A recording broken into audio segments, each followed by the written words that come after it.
turns to sun rays, and on we'll go through the wastelands, through the highways, and on we'll go.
Fueled by them to see the horizon, turn us to thousands, and we'll grow in number.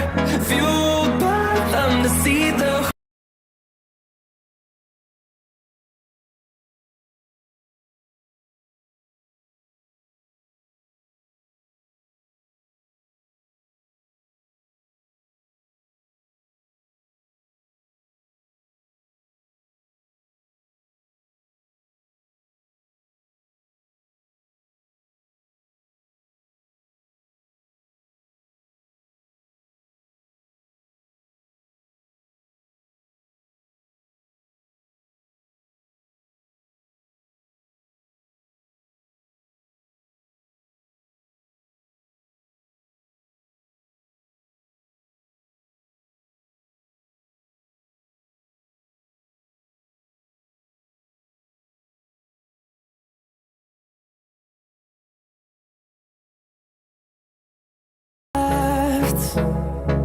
the storms we chase are leading us, and love is all we'll ever trust. Yeah, no, I don't wanna waste what's left. And on we'll go through the wastelands, through the highways, till my shadow turns to sun rays. And on we'll go through the wastelands, through the highways, and on we'll go.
Muito bem! Boa noite a todos aqui presentes nesta maravilhosa abertura deste podcast, nosso primeiro podcast, a primeira edição 01, hoje a edição do Pod Freud. Hoje é um podcast, esse aqui é um podcast que estamos iniciando assim de forma virtual, de forma online, para abranger pessoas e falarmos sobre psicanálise e muitos outros assuntos a mais, terapêuticos, no Brasil inteiro. Eu sou o Dr. Rudolf Lacerda, psicanalista, diretor do Instituto Lacerda de Desenvolvimento Humano. E antes de mais nada, antes de eu apresentar aqui o nosso convidado desta noite, especialíssimo desta noite, eu quero já pedir para você e te convidar. Inscreva-se no canal, ativa o sininho, deixe seu like, divulgue este podcast. Se você é terapeuta, se você gosta de terapia, se você gosta de um bate-papo, divulgue esse podcast aí para sua rede de contatos, do Instagram, não importa, para dar essa força para a gente crescer mais ainda e levar um conteúdo informativo, um conteúdo mais profundo, mas também descontraído, desse tema tão bacana que é o tema das emoções, da alma humana, ok? O Pod Freud é justamente para isso, é um podcast para quem gosta de terapia. Ok, gente? Outra coisa, outro recado muito importante, vocês que estão nos assistindo, já pode preparar suas perguntas para o nosso convidado, tá bom? Que a gente vai aqui interagindo com ele, e vocês mandam as suas perguntas, eu vou falando aqui, perguntando diretamente para ele. Tá bom, gente? E quero dar, então, uma boa noite para todos que estão já ingressando agora, ok? Muito bem. Bom, eu quero, então, aqui colocar na tela, dividir a tela aqui comigo, esse cara incrível, psicanalista, doutor em psicanálise também, professor de psicanálise clínica, e um cara, assim, de um bom gosto, assim, de uma gentileza incrível dele. E na abertura aqui desse podcast, não podia ser uma pessoa mais adequada, especial para este momento, que essa pessoa que é uma gentileza em pessoa, né? Eu descreveria ele dessa forma, além de um profissional incrível. Hoje, nós vamos falar, um tema hoje do nosso podcast é sobre a interpretação de sonhos. O tema é além do sono, ok? E vamos falar um pouco de interpretação de sonhos, mas muito mais outras coisas sobre psicanálise. Então, quero dividir aqui a tela e colocar na tela aqui o nosso meu querido amigo Adriano Rocha, doutor Adriano. Ali, seja bem-vindo. Doutor Adriano, tudo bem com você? Tudo bem, Dr. Rudolf, é um prazer aqui estar falando com todos vocês. Sendo muito sincero, é uma experiência totalmente nova para mim e me sinto muito honrado de ser a pessoa que está fazendo a abertura desse podcast, né? E mais honrado ainda de ser entrevistado e, de certo modo, também vai ser um bate-papo, né? Pelo senhor, né? Que eu tenho como mestre, né? Meu professor de sempre e minha inspiração de trabalho, de profissional, de ser humano. Então, sem palavras, né? Estou aqui para colaborar, né? Humildemente, e vamos refletir juntos alguns assuntos aí. Esse é o papel da psicanálise, né? Esse papel de fazer uma construção em conjunto. E muito obrigado, muito honrado pelo convite. A honra é toda minha, a honra é toda minha. E, bom, eu quero começar então, Adriano, iniciando esse papo de psicanálise, esse papo terapêutico, iniciando esse conversa com uma pergunta muito profunda. de psicanálise para você. Você está preparado agora para uma pergunta profunda logo de cara? Já começar assim? Olha, Posso mandar? já vamos começar no alto nível, né? Aquele nível que é a qualidade que a gente já conhece, né? Nosso trabalho. Lá em Vamos lá. cima. Vamos fazer uma noite psicanalítica maravilhosa aqui com todo mundo. Então eu quero te fazer essa pergunta muito profunda, inclusive para os telespectadores que estão assistindo. Adriano, você continua trazendo aquele café maravilhoso de Minas Gerais quando você vai para Minas? Olha, meu pai, ele produzia lá um pouco de café, né? E de 2 anos para cá, ele mudou a propriedade dele e está focando em outro ramo de negócios. Mas sempre que eu vou para lá, eu arrumo um pouquinho, porque lá é a terra do café. O sul de Minas é referência em café, né? E sempre que a gente pode, a gente traz um pouquinho do cafezinho de lá, viu? Mas ele ainda Referência. produz ou parou mesmo de produzir? Ele parou. Como meu pai aposentou, ele focou agora em outros ramos de negócio para que não tenha tanto trabalho, porque a produção do café ela é muito trabalhosa, né? Ela é artesanal mesmo, para ter aquela qualidade característica do café do sul de Minas. De modo que agora ele está trabalhando com outras coisas, né? Mas a gente sempre arruma um pouquinho, né? A gente sempre arruma um pouquinho lá, porque os vizinhos às vezes produzem, a gente pega um pouco e é referência, é maravilhoso. Até o café lá é terapêutico. Oi? Até o café lá de Minas é terapêutico. Lá É é tudo terapêutico o café de Minas, verdade, verdade. É terapêutico nós prepararmos o café.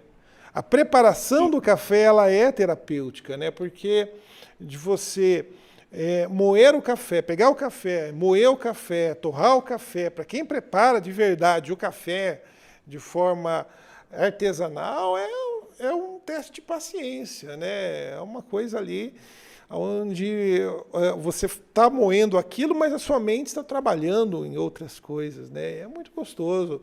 E confesso que é um desafio para mim aprender a tomar café, porque eu vejo aquelas pessoas tomando café sem açúcar, eu falo, meu Deus do céu, como é que pode? Aí fala assim, porque é café, tem que ser aquele café que não é industrializado, tem que ser o artesanal, porque o artesanal tem a sua própria doçura. E eu confesso que é difícil me libertar ainda do açúcar. Tomo muito café, mas com muito açúcar. Minha esposa que pega no meu pé, né? E eu estou falando isso porque o Adriano, volta e meia, quando volta lá de Minas, traz um cafezinho, traz um café no pó, um torra média, né? É muito bom. E foi bom de começar por esse assunto, porque o café, de certo modo, a gente pode começar aí com uma metáfora, né? Essa diversidade do café, dos processos, do tempo do café, é meio que uma metáfora para essa noite, né? A gente Interessante. vai falar aí dos pacientes, do sujeito, e conecta muito, né? O tempo do café, o tempo da torra, o tempo da secagem, a diversidade de sabores, de diversidades, isso se conecta muito com a psicanálise, né? E o café tem a questão dos gatilhos também, conecta a gente com várias questões. Então, realmente, começar pelo café tem muito a ver com essa noite psicanalítica, viu? É uma metáfora aí do que a gente vê no set analítico, do tratamento com os nossos pacientes. É verdade. Você falou uma coisa muito interessante, que é a questão dos gatilhos, né? Que o cheiro, o aroma do café nos remete a outros tempos. O sabor do café nos remete a outras épocas, né? São as âncoras, né, na nossa vida. E você tem âncoras, quais são as principais âncoras para você que te leva do passado? São âncoras sinestésicas, mais auditivas? O que te pega e que te leva para outra, na máquina do tempo?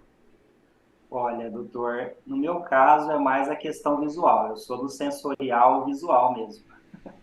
Eu sou aquela pessoa que tem uma lousa em casa de 2 metros e para preparar a aula, para até os estudos, eu estou sempre escrevendo. Eu vi que você preparou um vídeo lá de saudação para a turma de Hortolândia, uma lousa gigante lá. Eu falei, cara, que legal!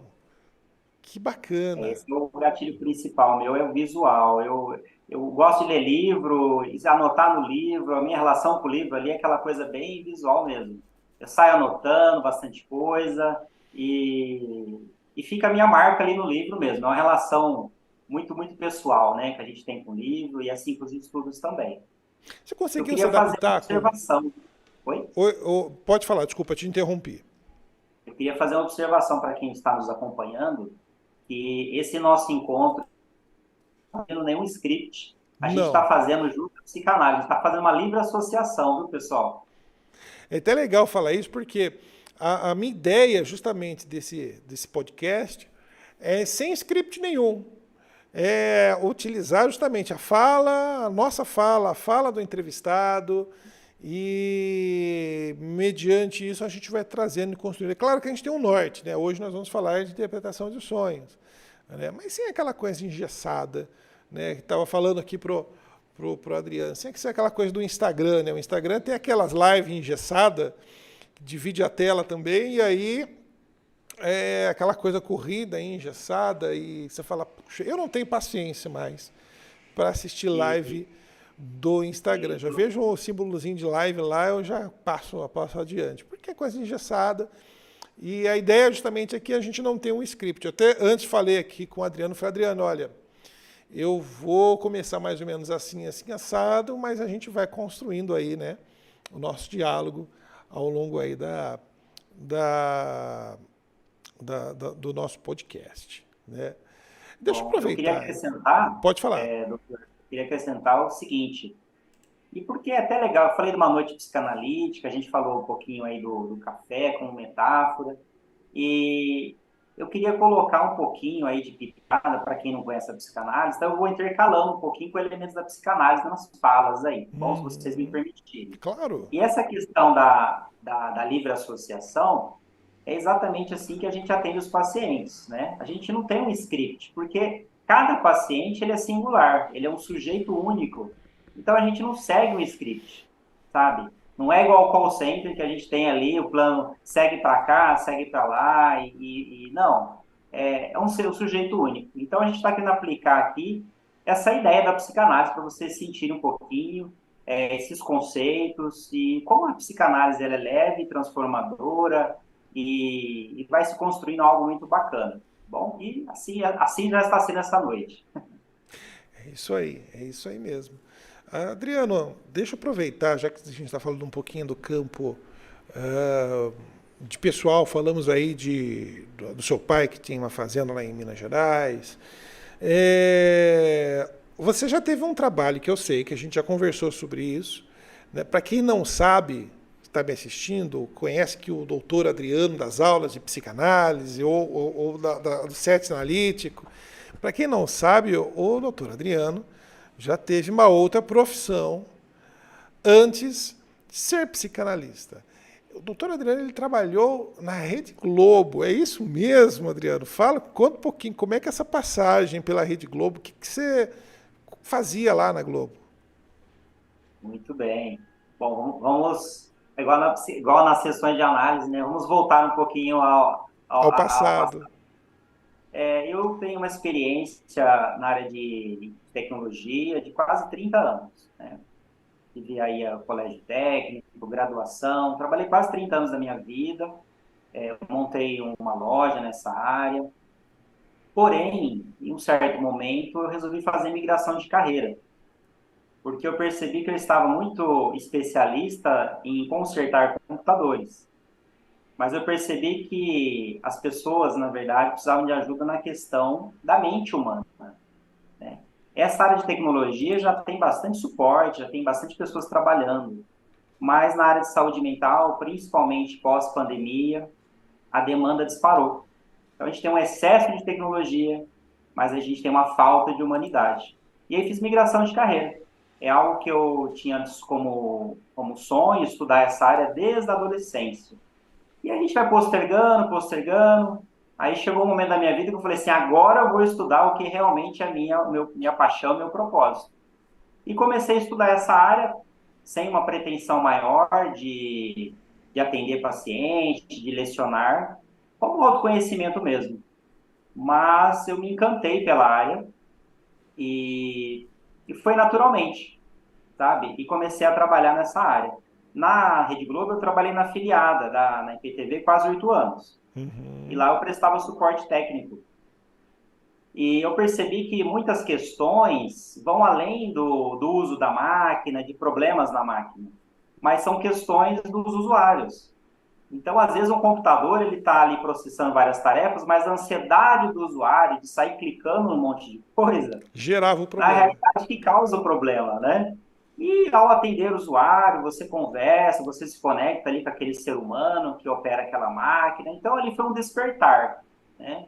O conectar com outras pessoas foi muito bom e ali já começou um certo despertar. Então, isso já me potencializou para ir para a área da psicanálise. E eu fui numa palestra antes, gostei muito e me inscrevi no curso. E, como se diz, em poucos anos as pessoas falam: Nossa, mas você está nessa área, parece que faz décadas. Eu falo: Não, faz pouco tempo. Mas quando a gente se conecta com algo que a gente gosta muito, aquilo entra no estado de fluxo e você faz daquilo um estilo de vida. Algo natural, algo tranquilo. E foi assim minha conexão com a psicanálise. E nesse meio tempo aí, a parte de lecionar veio como um convite e me preparei para a psicanálise de data, que é para lecionar nessa área. E estamos aí, cada vez mais buscando conhecimento e ajudando essas tantas pessoas que estão precisando nessa área, né? Que interessante. Então, na verdade, esse desejo essa ideia de trabalhar com a parte humana, é, sempre teve em você, desde de jovem? Sim, eu lembro que eu era pré-adolescente ainda, eu acredito que eu tinha lá os seus 15, 16, e eu era um ótimo ouvinte, um ótimo ouvinte. Eu Isso é era uma aquela coisa pessoa meio difícil, viu, muito hoje em dia. atenta. É algo que já é natural. Eu sempre fui mais da introspecção, e aí eu tinha facilidade ali de fazer de ouvir a pessoa sem julgamento, bem como é a psicanálise.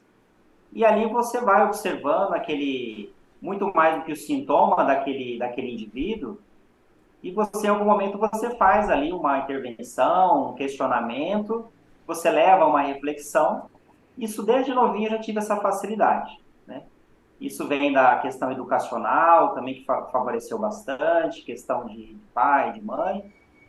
E aí, quando eu vim fazer o curso, eu percebi que, na verdade, já estava lá latente tudo isso. E o ir para a tecnologia, na verdade, foi uma fuga, né? A gente chama de mecanismo de fuga, né? Quem tem um pouquinho mais de introspecção, timidez, às vezes acaba fazendo algumas fugas. Por exemplo, vai trabalhar com o computador, porque o computador não fala, né? Você que trabalha ali no escritório, no computador, quietinho, não tem muitas pessoas em volta, é só você e a máquina. Mas aí vem a maturidade da vida, né? Os 40 anos, e aí você já começa a ter outra mentalidade. E aí quando foi que eu permiti, né, a psicanálise na minha vida e tem sido os melhores anos da minha vida assim que eu me conectei e estou me permitindo conhecer a psicanálise. Que bacana. É interessante que você falou que você sempre teve escutava mais, sempre talento, né? Um dom de escutar mais os outros do que falar, né? É uma dificuldade que muitas vezes a gente encontra entre os alunos de psicanálise, porque especialmente as mulheres, porque tem uma necessidade ali de falar, de se colocar, de dizer o que pensa, né? E como é difícil, né, Adriano? A gente abrir mão do que a gente acha, do que a gente pensa, do que evitar, resistir a não aconselhar, né? Para trocar tudo isso por questionamentos, elaborações. O que você acha que é mais difícil para um aluno de psicanálise? Pensar filosoficamente ou trocar perguntas ou trocar respostas por perguntas? Eu acredito que uma das maiores dificuldades é a questão de trabalhar, o ouvir mais, né? E também o segurar a sugestão. Porque a psicanálise, ela trabalha com o método socrático, que você vai fazendo perguntas, né?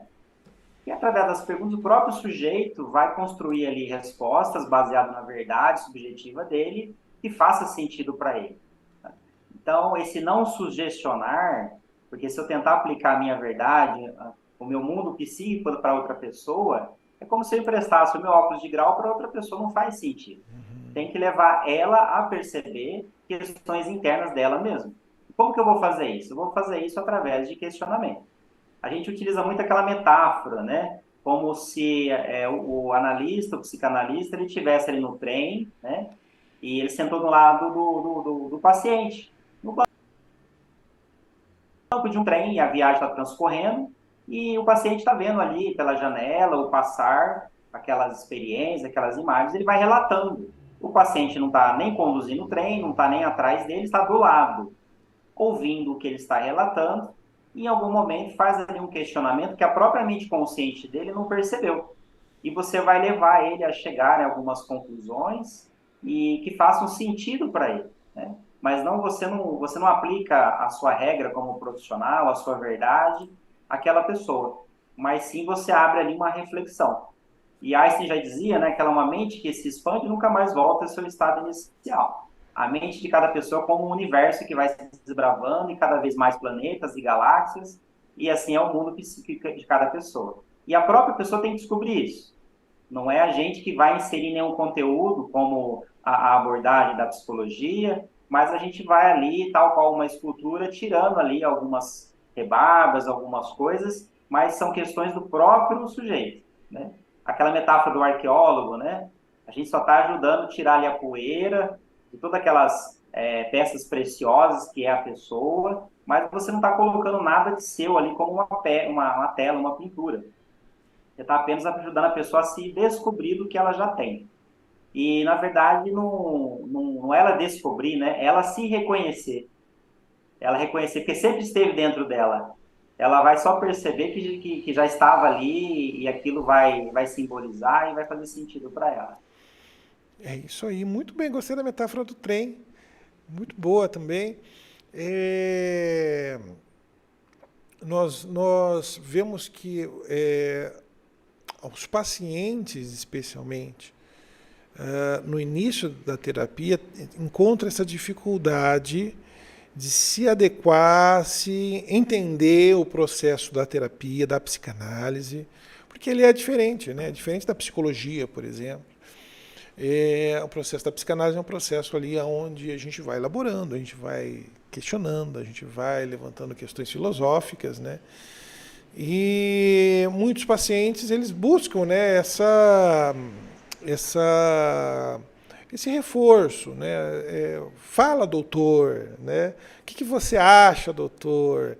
Eu estou indo bem, doutor, né? Tem esse e a gente meio que solta eles num hiato, né? Solta eles numa queda, né? Deixa eles meio que soltos, né? Sem dar esse respaldo, né?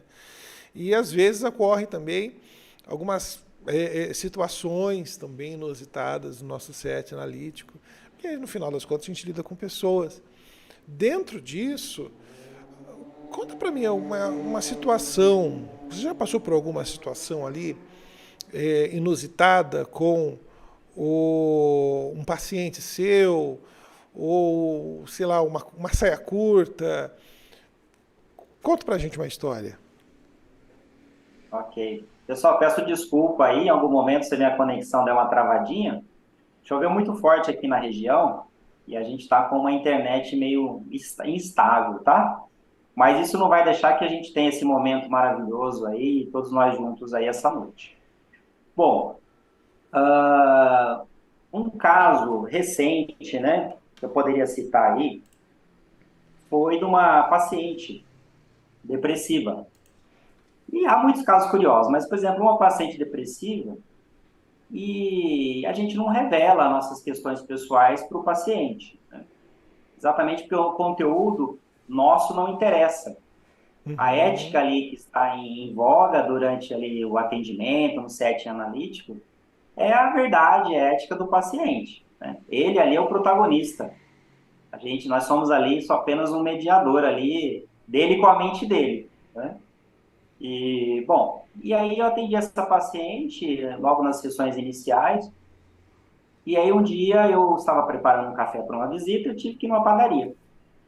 Aí eu fui na padaria lá comprar os itens do café da tarde. Ao chegar lá, eu fui atendido pela paciente. Nem sabia que ela trabalhava lá. E aí me surpreendeu a reação dela, porque ela falou muito alto e muito feliz, né? Olha, meu psicanalista aqui, né? E aí foi uma situação muito interessante, porque aquele arquétipo, né, aquela semiologia da depressão, quem vocês sabem como que é, né? E quando você vê a pessoa, né, logo nas sessões iniciais, assim, você é recebido assim, vendo que a pessoa estava trabalhando, porque até então ela não estava trabalhando ainda, e com aquela empolgação, né? Porque essas coisas, a expressão facial, as microexpressões, tudo isso não mente, né? Isso aparece muito na comunicação. Essa é a comunicação verdadeira. Então, esse foi um caso curioso, recente, uma paciente depressiva que me surpreendeu ali com o quadro de melhora. E detalhe, ela mesma se deu alta, né? Que a gente não dá alta para o paciente, né? Para a É assim, né? psicanálise, Eles nos abandonam. Como é que você lida com o abandono? então, nós profissionais, a gente vai acumulando uma experiência, né? E essa experiência, ela faz com que a gente tenha a percepção de que nós fazemos parte de um ciclo que abre e se fecha. E uma pessoa, ela lida ali tem aquela melhora, né? E aí ela sabe lidar melhor com aquele fato pontual, aquele sintoma pontual na vida dela. E aí ela se dá alta e ela continua a vida dela, até surgir novas questões, porque a nossa vida ela é feita de altos e baixos. Em algum momento vai aparecer ali algum sintoma, alguma questão mais premente, ela vai procurar atendimento se ela precisar novamente. E assim como a pessoa melhorou e ela se vai chegar uma outra pessoa até você pedindo ajuda. E vai começar um ciclo. E novamente você senta ao...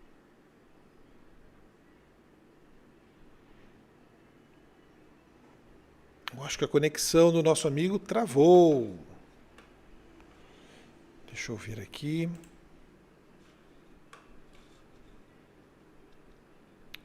Vamos ver se retorna.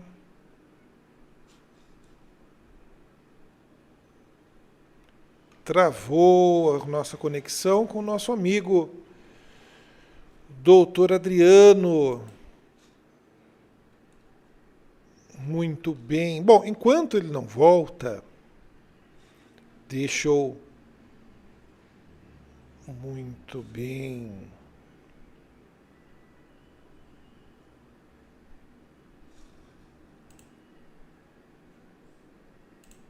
Enfim, enquanto ele não volta, acho que dentro em breve, eu acho que ele já vai estar aqui presente conosco, ok? Caiu provavelmente a conexão, tivemos uma chuva forte aqui, né, que atrapalhou a conexão de todos. Ele havia me falado antes, olha, eu estou aqui com 4G aqui, vamos ver, aqui ele está entrando novamente enquanto isso, ok? Maravilha.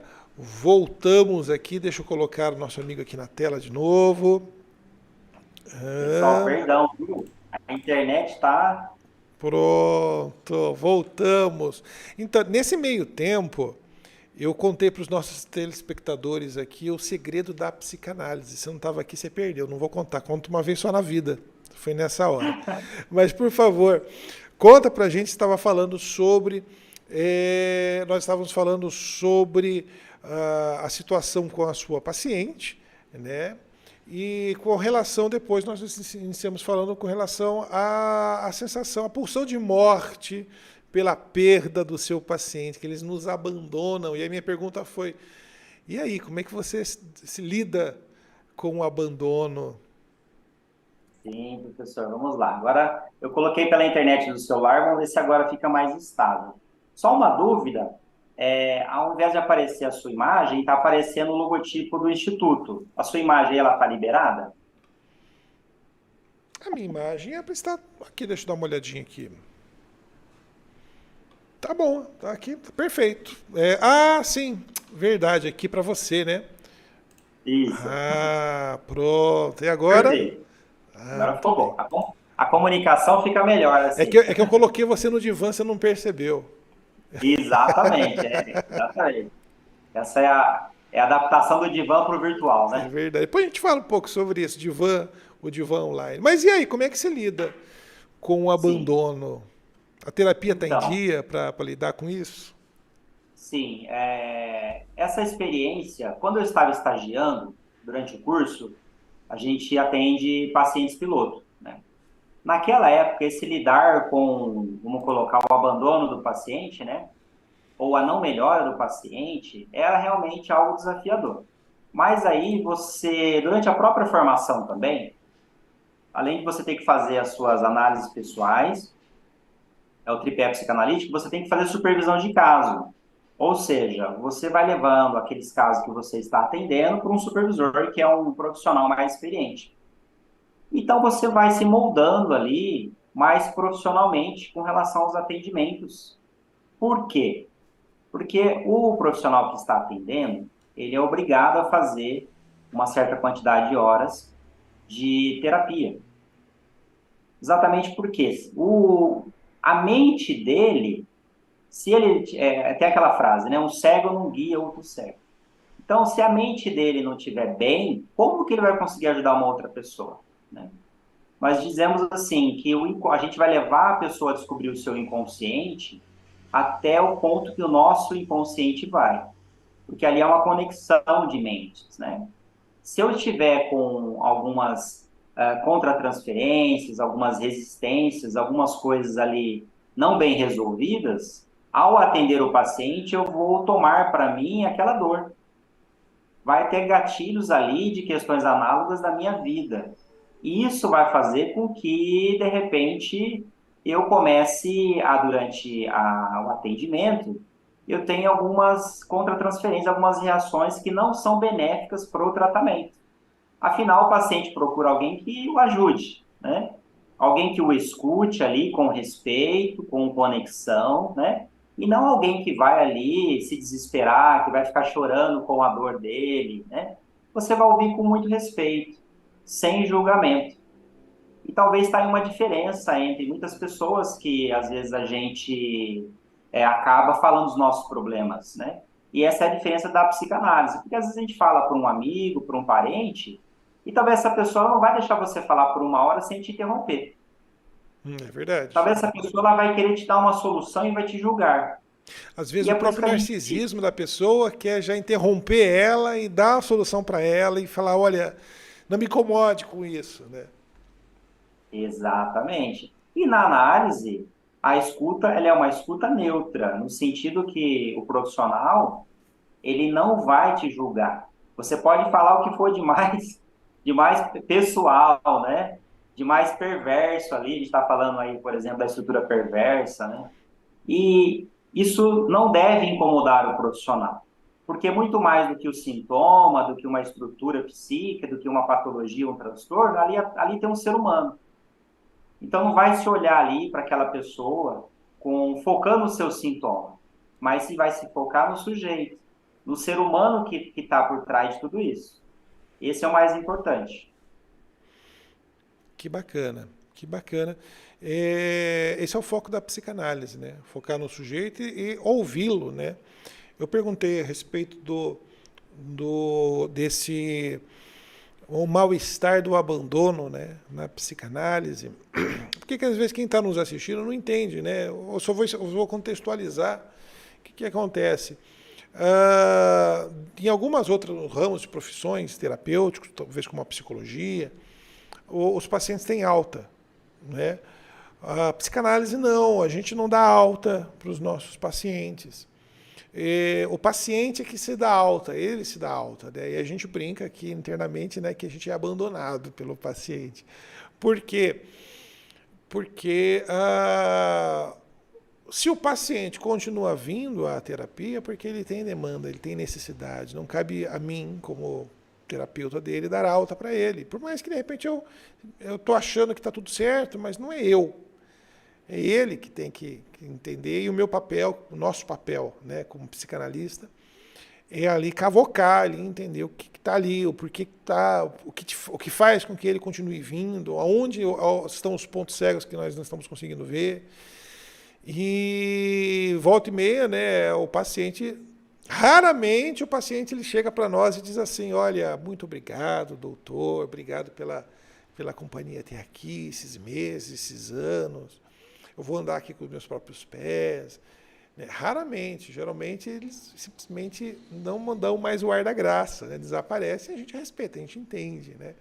Que muitas vezes tem essa dor, a dor do abandono, a dor do final da terapia, né? Que é uma pulsão, né? A gente fala de pulsão de morte, né? É essa dor, né? E interessante um caso que você trouxe aí, você falou sobre a tua paciente que te cumprimentou, falou, Adriano e tal. Comigo aconteceu um oposto. Eu estava no mercado, perto de casa, e aí eu cruzei com o meu paciente na sessão ali de hortifruti. E aí eu fingi que eu não vi. Ele me viu, eu vi ele, mas eu fingi que eu não vi. Continuei no hortifruti, pegando minhas frutas ali e fui embora. Porque eu falo para os meus pacientes, ó, se eu cruzar contigo na rua, eu não vou te cumprimentar, eu não vou falar alô para você. Se você quiser me cumprimentar, que nem é sua paciente, joia. Mas eu não vou fazer. E dito e feito, aconteceu isso. E na semana da terapia dele seguinte, ele falou, ô, doutor, obrigado, minha esposa estava comigo, e eu não queria que ela soubesse que eu estou fazendo terapia. Eu falei, não, está tudo certo. E essas coisas acontecem, né? A gente acaba cruzando, né? Com os nossos pacientes, né? E faz parte. E, bom, eu preciso te perguntar a respeito do tema principal, Adriano, que é sobre interpretação de sonhos. Tema esse que você deu aula agora, foi no mês passado, né? Aqui para os nossos alunos, no Instituto Lacerda. E diga-se de passagem que você é um dos professores aqui mais aclamados, mais elogiados, né? Que tem todo um carinho com os nossos alunos. E antes de entrar nesse tema, eu queria te perguntar, como é que é ser para você? Como é que é essa experiência de ser professor? Certo, ok. Sobre o que o senhor estava comentando, eu queria só colocar mais um complemento aí, né? O paciente se dar alta, essa questão toda, é difícil a gente dar alta para o paciente, porque o que é o alívio da dor? Né? O que é extinguir um sintoma e uma dor? Não existe o dorômetro, né? Não existe um aparelhinho que a gente... É muito subjetivo. Então, o próprio paciente que se percebe, né? E ele mesmo ali na autorresponsabilidade, no alto amor que ele tem por ele, e esse é o trabalho que a psicanálise leva a pessoa a se construir e ficar independente das terapias, né? Levar a pessoa a ser o analista dela mesma. É como se criasse ali um sujeito ali com um ego mais equilibrado, mais forte, em que ela consegue seguir por si só nessa jornada, e se ela precisar, ela vai saber onde encontrar o profissional novamente. Não é um trabalho em que se você cria uma dependência, pelo contrário, você potencializa aquele ser humano, né? Então, queria complementar essa questão aí do dorômetro. E um outro complemento também é com relação ao papel da psicanálise na atual contemporaneidade, né? No sentido que, até pouco tempo atrás, quando alguém falava que estava fazendo um tratamento psicoterápico, né? Às vezes a pessoa era taxada como louca, né? Ixi, você está indo em médico de louco? Até hoje, né? Até hoje a gente vê isso. Exato.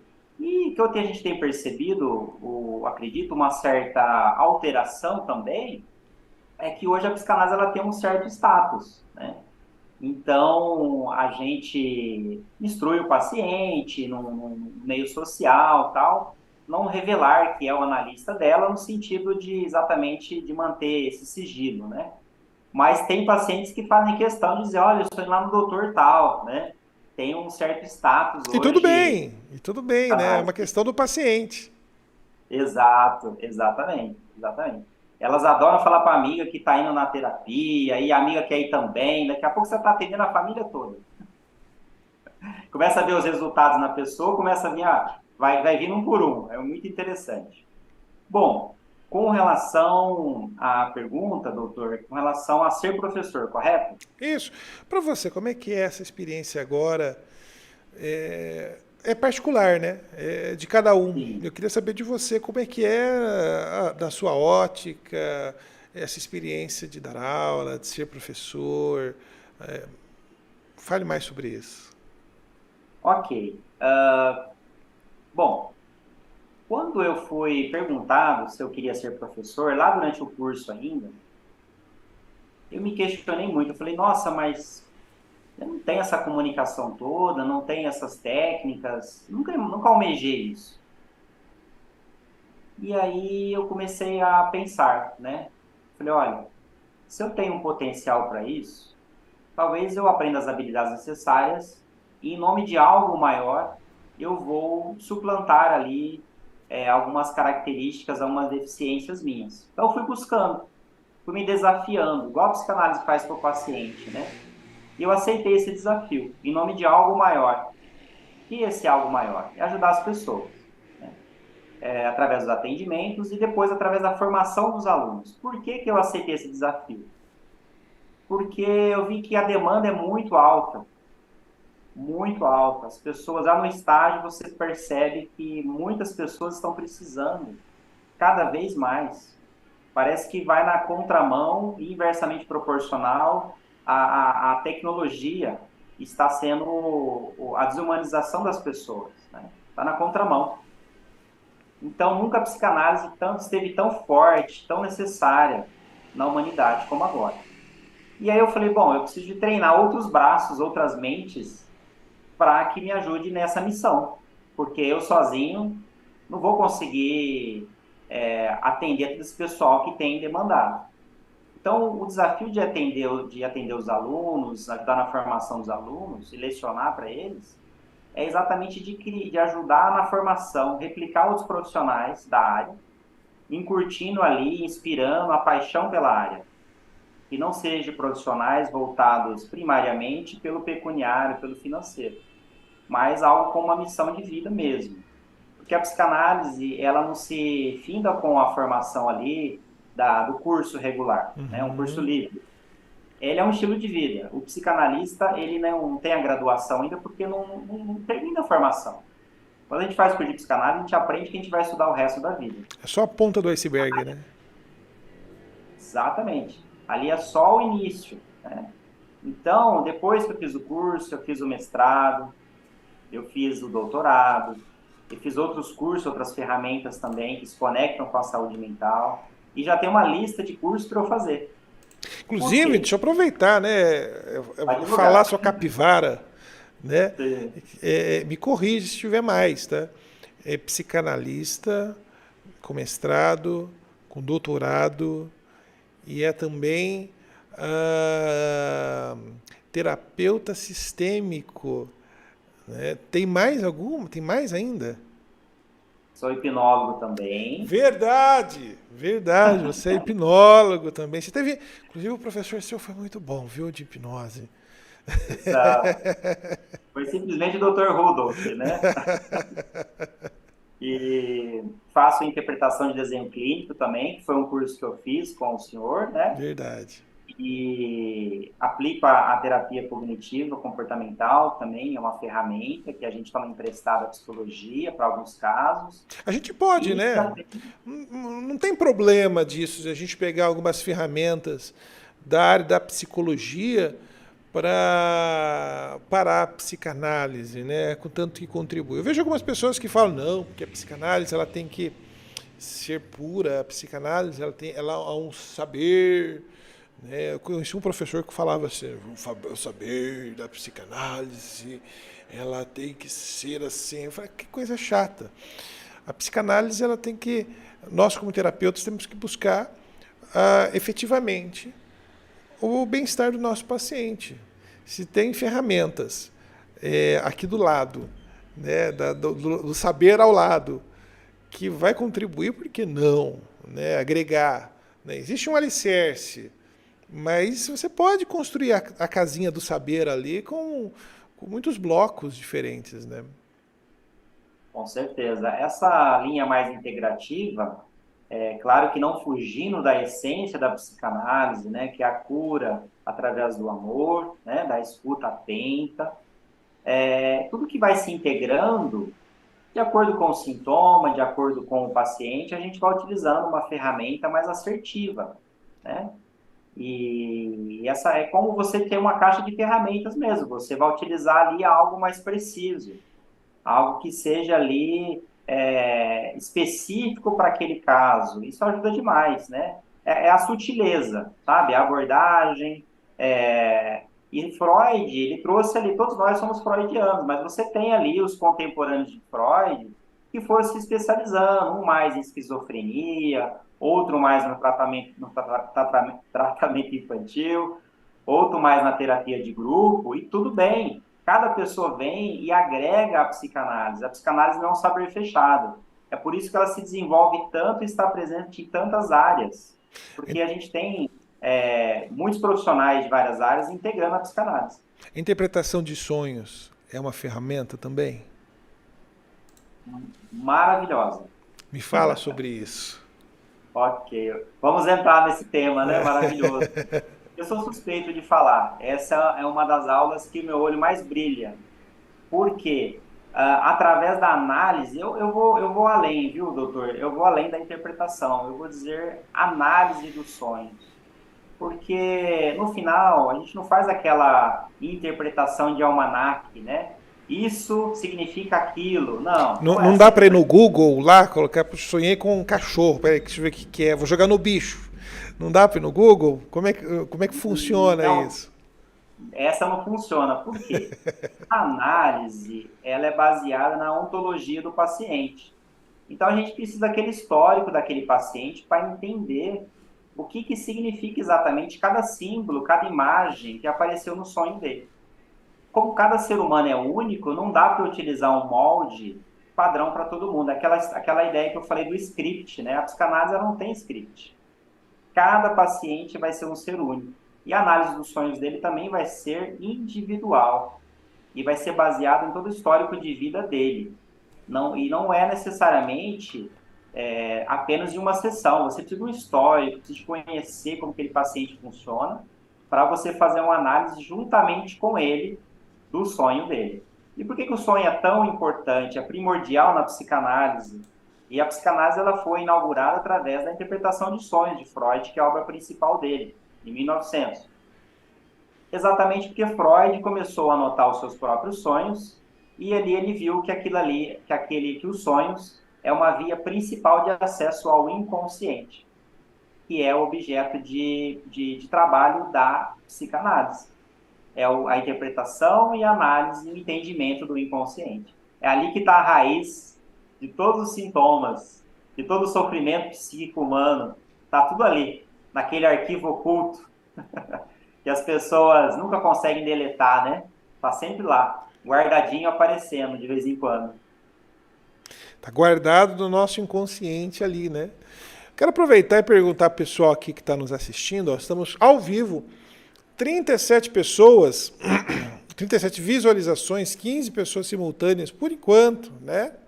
Para a nossa primeira live do nosso podcast. E aproveitar para as pessoas que estão nos assistindo aqui. E aí, pessoal, o que vocês andam sonhando? Vocês sonharam hoje?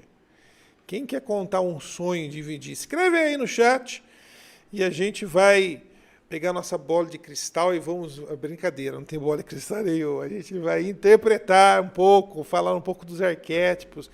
Eu queria falar um pouco sobre isso, Adriano, sobre os arquétipos. Tem muitas coisas na terapia que a gente não pode falar, olha, isso é isso, depende muito, como você disse agora, né? Do histórico social, a ontologia do paciente. Então, às vezes, uma coisa significa outra e assim por diante. Mas tem outras que é meio que padronizados, né? Alguns arquétipos, né? Fala um pouquinho sobre esses arquétipos e os arquétipos que são... que a gente sabe, né? Que mais ou menos isso quer dizer aquilo. Fala um pouco mais sobre isso. Ok, falo sim. Bom, existem algumas imagens, alguns objetos que eles aparecem com uma certa frequência nos sonhos, que são os arquétipos. E Freud, através de décadas de pesquisa, ele condensou em duas obras, que é a Interpretação de Sonhos, alguns arquétipos, algumas figuras que se conectam de modo genérico, né, com algumas questões que fazem parte do ser humano. E, e como que Freud conseguiu chegar nesses arquétipos? Bom, ele analisou muitos sonhos de si próprio, ele analisou muitos sonhos dos seus pacientes. E através de um trabalho de muita pesquisa, ele foi chegando em alguns objetos, em algumas imagens que se conectam com algumas questões. Então, vamos exemplificar, né? O sonho, ele vai... Vamos falar um pouquinho da estrutura dos sonhos, para a gente conectar com os arquétipos. O sonho, ele tem dois níveis. Ele vai ter ali o sonho manifesto, que é aquele fragmento de sonho que você lembra quando você acorda. Quando você lembra, né? Aquele é o sonho manifesto. Ele é a metáfora do inconsciente. Na verdade, ele se conecta com o conteúdo latente. E esse sonho que a gente tem, ele vai aparecer algumas figuras que podem denotar algumas coisas. Então, no sonho manifesto, ele vai vir ali disfarçado de um conteúdo real. O que conteúdo real que é esse? Que conteúdo latente que é esse? É o que está no nosso inconsciente, que são os nossos medos e os nossos desejos, principalmente, os traumas, fica tudo guardadinho lá. E a nossa mente consciente não consegue lidar de uma forma direta com esses conteúdos, por isso que eles estão lá guardadinhos, reprimidos, exatamente porque geralmente são conteúdos muito angustiantes, são conteúdos agradáveis, são desejos, às vezes, antissociais, são pulsões de morte. Então, tudo isso aí fica lá guardadinho, né, trancado. Mas no sonho isso aparece. E ele vai aparecer disfarçado, vai aparecer condensado, deslocado, que são mecanismos do sonho.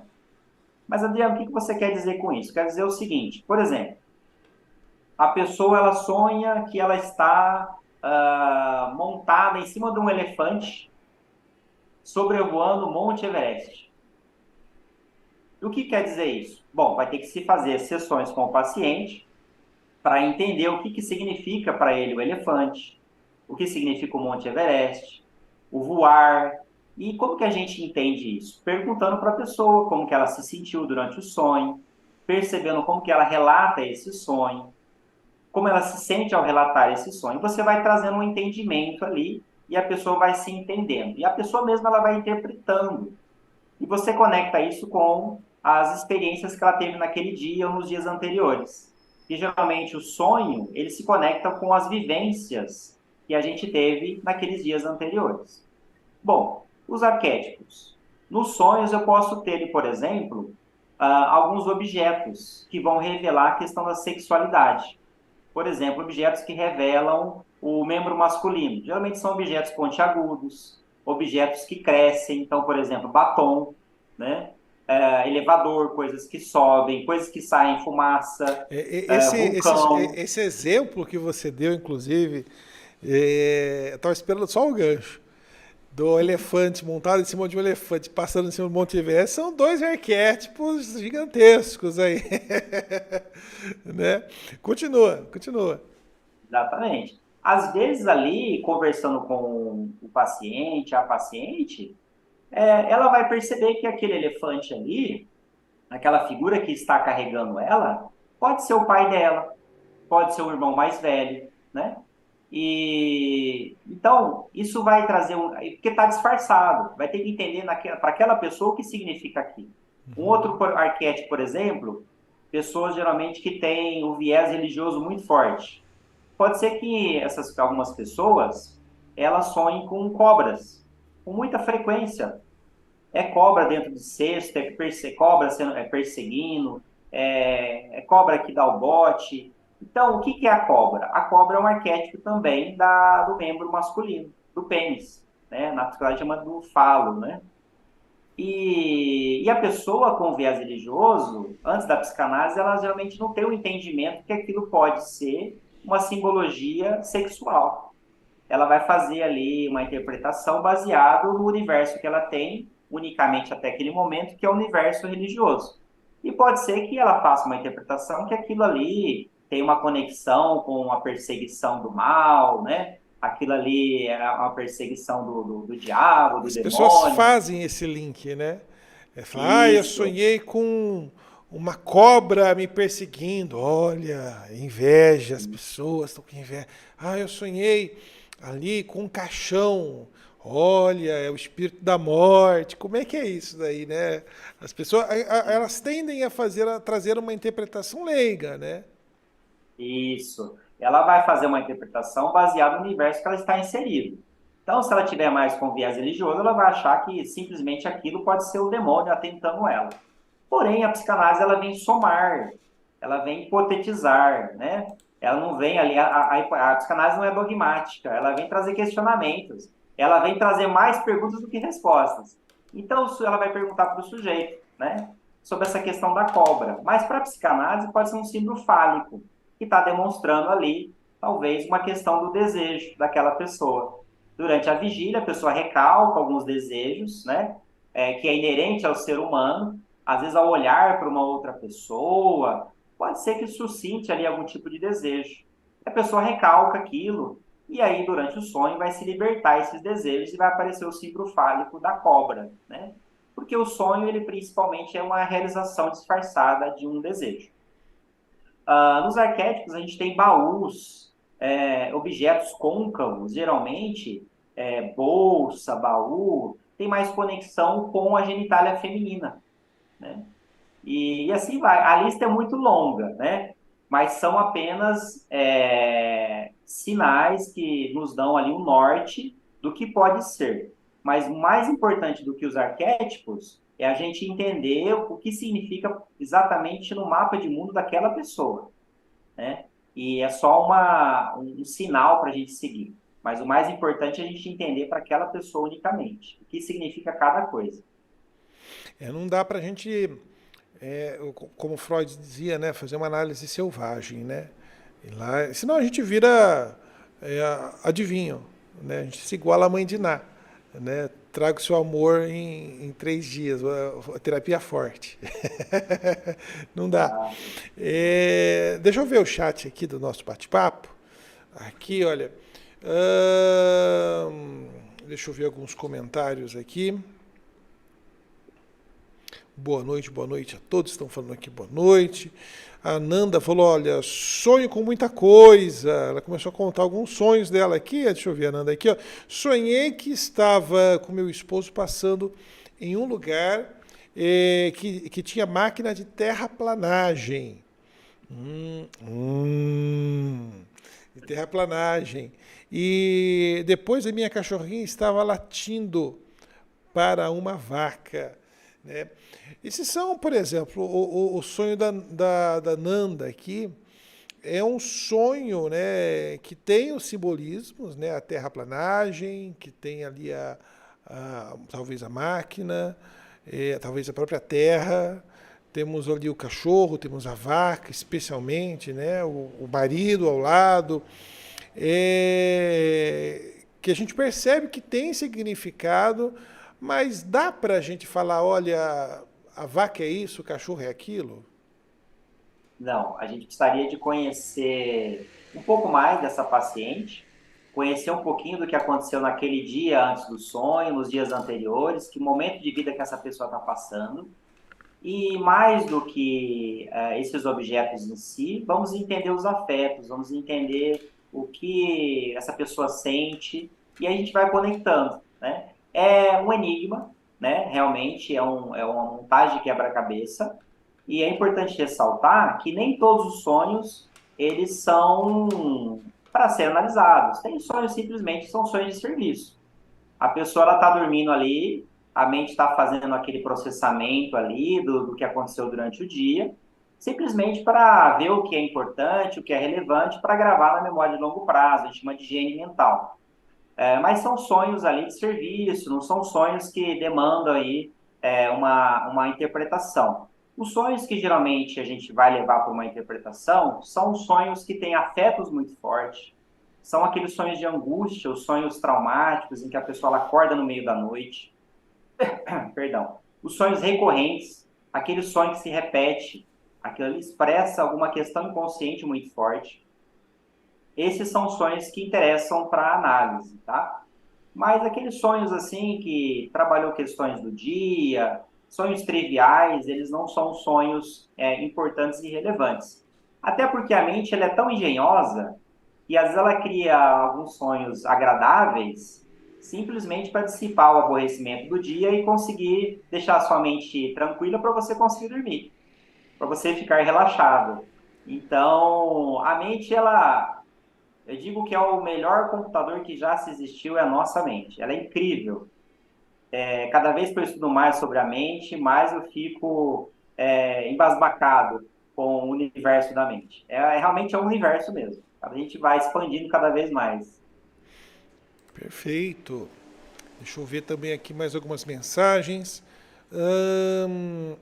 Fábio comentou aqui, uma experiência minha estagiando é que com minha idade percebi que os pacientes que consegui são jovens adultos na média de 25 anos e isso me dá uma grande motivação e ver que os jovens estão na busca.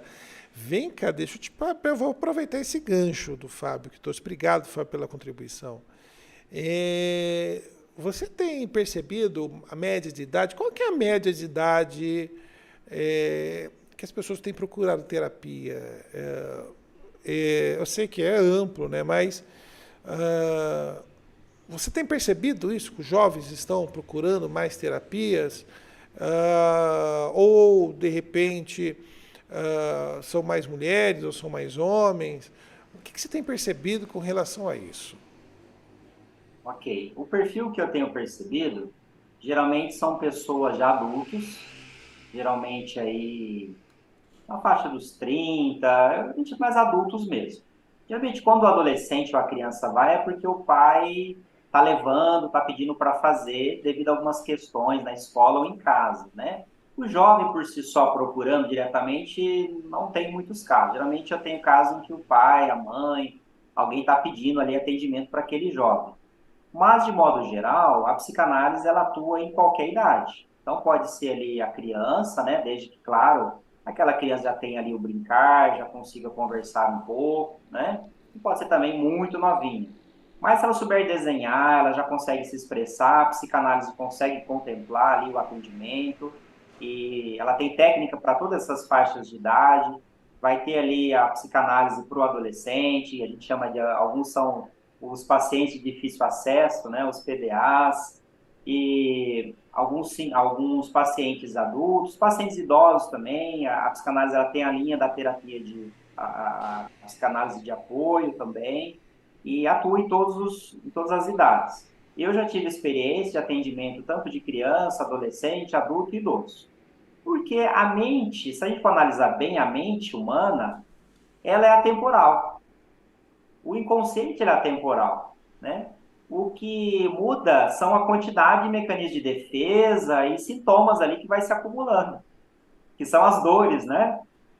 A criança hoje em dia ela já está tendo ali muitas questões de ansiedade e depressão. Então tem muita criança procurando atendimento. Eu acho que está aumentando cada vez mais. Mas tem todas as idades. Tem adulto, tem adolescente. Geralmente o adulto ele chega com muitas questões que vão se avolumando. E procura terapia quando realmente não tem mais jeito de fugir. Chega no ponto de basta, né? Basta! No ponto de basta. Vou procurar terapia. Exatamente. Mas a psicanálise, ela contempla todas essas faixas etárias, ela consegue ter um resultado muito bom. Claro que depende do engajamento desse sujeito, né? Nós somos apenas ali mediadores da mente dela, ela tem que querer, ela tem que aceitar a transformação dela mesma, tem que buscar o crescimento. Eu digo que a psicanálise não é igual um remédio, né? O remédio ele não traz aprendizado. A psicanálise ela é um processo maravilhoso de autodescoberta, autorreconhecimento, que traz um legado para a pessoa para o resto da vida. Eu digo que é o melhor investimento que eu fiz na minha vida. Eu fiz muitos cursos. Eu tenho uma pasta, eu não penduro nada nas paredes, eu tenho pasta. Eu tenho uma pasta com muitos cursos. Mas o melhor curso que eu fiz na vida foi da psicanálise. O melhor, a melhor conhecimento que eu tive foi... Entender do ser humano, eu acho que é primário. A gente, às vezes, foca muito em cursos para desenvolver processos e tudo mais, mas entender um pouquinho da mente humana, o mundo é feito por humanos e para seres humanos. O melhor iPhone que tem é feito para ser humano. Então, a gente tem que entender como que o ser humano funciona, o que ele anseia, isso é o mais importante. Para mim, foi o melhor curso, o melhor conhecimento, o melhor saber, é o saber da psicanálise. E é É uma incrível. ciência-arte, eu digo. Eu não sei se é porque a gente está envolvido sempre com isso, né? É matéria-prima nossa. A gente está mexendo todos os dias, né? Falando sobre terapia, psicanálise. Mas o que eu venho percebendo ao longo dos anos, 10 anos para cá, é como que a psicanálise ganhou um status, um lugar na sociedade, um lugar que, na verdade, estamos falando aí, psicanálise desde 1890, né? Mas agora ela está ganhando um lugar não só no mundo terapêutico, no sentido das pessoas procurarem como terapia, mas principalmente procurarem como uma opção de profissão. Uma opção de profissão. Pessoas que saem de áreas variadas para entrar no mundo da terapia. Eu mesmo, né? Eu não era para eu ser psicanalista, era para eu ser psicólogo, né? E, que nem aquela história, a gente mira a lua e acerta as estrelas, né? Eu errei o tiro. E aí acabei que me apaixonando entrando que nem você, indo ver uma palestra, me apaixonei, falei, eu vou por aí esse caminho. E me apaixonei pela psicanálise. E aí a gente percebe que hoje tem se buscado cada vez mais essa opção como uma profissão, né? E a psicanálise, na minha opinião, eu acredito que ela é darwiniana. Por mais que eu não acredite na teoria de Darwin, da evolução das espécies, eu acho que a psicanálise se enquadra nisso daí. Por quê? Porque só ficam os bons. Vão ficar os bons. Aqueles que se dedicam, aqueles que estudam, aqueles que... Porque os bons vão ter uma agenda cheia, os bons vão ter muito trabalho. Tem colegas minhas, a professora nossa de americana, a Adriana Lobo, não é a nossa Adriana Morango, da Constelação, outra Adriana, né? Ela falou, olha, eu estou com fila de espera. E eu estou com um problema de conseguir um horário para ela conseguir trazer uma matéria. Eu encaixei ela numa aula em janeiro, lá em Americano, porque ela não tinha horário disponível para conseguir, porque a demanda dela de pacientes é muito grande. Então, quando você tem psicanalistas bons, você tem uma demanda muito grande, né, de agenda, né? Mas, ao mesmo tempo, aquelas pessoas que vão fazer terapia, não sabem se é o que quer, vão fazer psicanálise, né? Estudar psicanálise, não sabe se é o que quer e não estuda. São aqueles que ficam reclamando que está ruim, né? Que está ruim, não tem paciente, a crise. Você vê psicanalista reclamando da crise, reclamando que está ruim, é porque o problema é ele, né? Porque tem muita demanda para essa área terapêutica. E interessante que tanto na parte de alunos, a gente falando ainda na questão do Fábio, ainda que ele trouxe aqui a respeito do tipos de pessoas, né, que são mais jovens e tal, tanto na parte de alunos quanto na parte de pacientes, existe, lógico, uma questão de idade ampla, né? Tem pessoas de todas as idades, mas em questões de gênero, grande parte, amplamente, são mulheres. Nós somos minorias. São poucos os homens. Tanto que vai fazer terapia, porque o homem, por tradição, digamos assim, né, histórica, não se cuida. Né? Temos aí agora estamos no mês no Novembro Azul, né? Que estamos pedindo, pelo amor de Deus, vai fazer, vai se cuidar, né? Porque o homem não se cuida. E também por questões de que o homem ele não é tão dado a essa questão de cuidar do outro, né? De se preocupar com o outro, de falar, olha, quero cuidar do outro, né? É mais da mulher, essa maternagem, esse cuidar, né? Então também temos essa característica, tanto na profissão como psicanalistas, né? Nós temos muito mais psicanalistas mulheres do que homens, quanto também na questão de pacientes, né? Elas se cuidam mais, né? Elas vão mais na terapia, não é isso? Sim, as mulheres procuram bem mais a questão do atendimento, da psicanálise, do que os homens, né?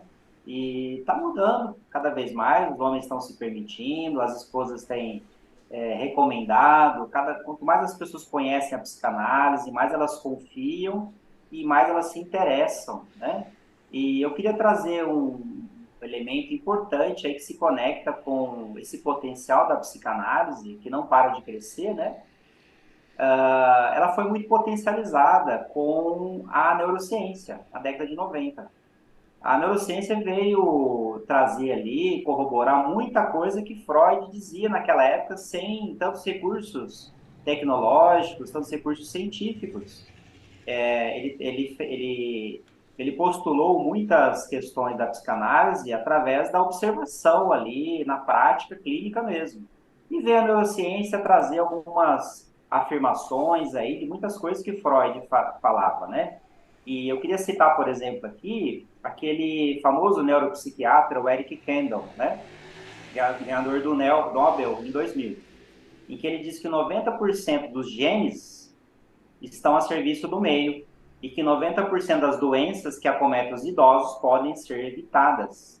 Olha só como que a forma que nós lidamos com o nosso meio, as nossas vivências, elas vão trazer um bem-estar ou um mal-estar para a nossa vida. E é só olhar como que as pessoas estão sendo acometidas por um mal-estar.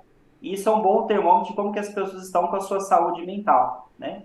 E uma outra questão importante também que eu queria citar, sobre a importância do inconsciente, né, que é objeto da psicanálise, a nossa matéria-prima, uma fala do psiquiatra famoso, Del Nero, lá da USP, em que ele diz, calcula-se que a mente consciente, ela trabalha com blocos, com 7 blocos de informação por segundo, por vez, né?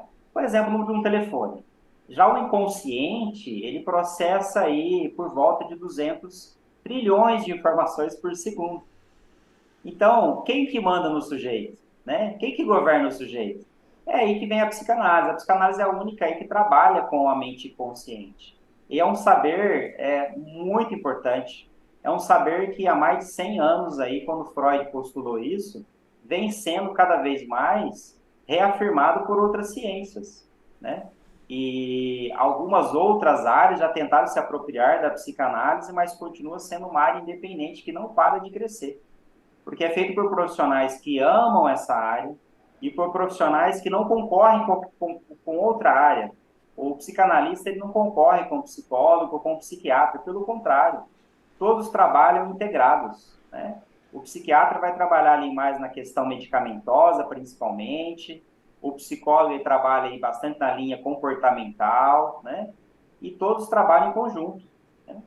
E a psicanálise vem aí para somar cada vez mais e ampliar esse saber.